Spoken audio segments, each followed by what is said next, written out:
Isaiah 61, Jesus quotes this while sitting in the temple, and the priests at the time they didn't understand it.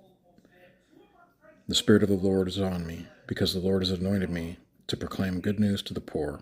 He sent me to bind up the brokenhearted, to proclaim freedom for the captives and release from darkness for the prisoners, to proclaim the year of the Lord's favor and the day of vengeance of our God, to comfort all who mourn and provide for those who grieve in Zion.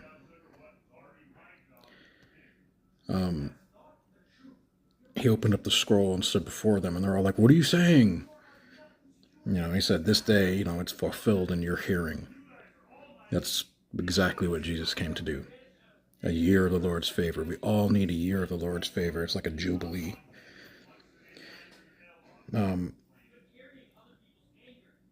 In those times, God gave them ordinances that, like, people were served for 7 years or whatever. On the 7th year, they were supposed to be set free, all debts forgiven, and so on and so forth.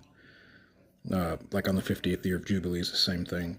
All debts forgiven, and this is an ordinance to God. But God's saying to Israel, but not just to Israel, ultimately, it would be for the world, that, the good news to the poor, the good news is that he was going to die to them, or die for them, and grant salvation and forgiveness of sins to everybody, including the poor who were oppressed by those who were entrusted with the temple worship and with God's word.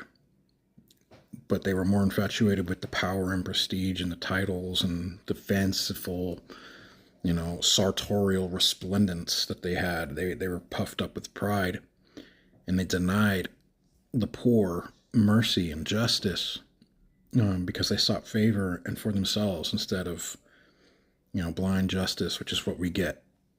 We get this from blind justice. You don't show favor to the rich or withhold favor from the poor just because they're poor. You give justice to all. And that's a repeated theme across all of the Bible, but also we gleaned that here in the U.S. from the Bible. Blind justice, that's where it comes from God, from the Bible.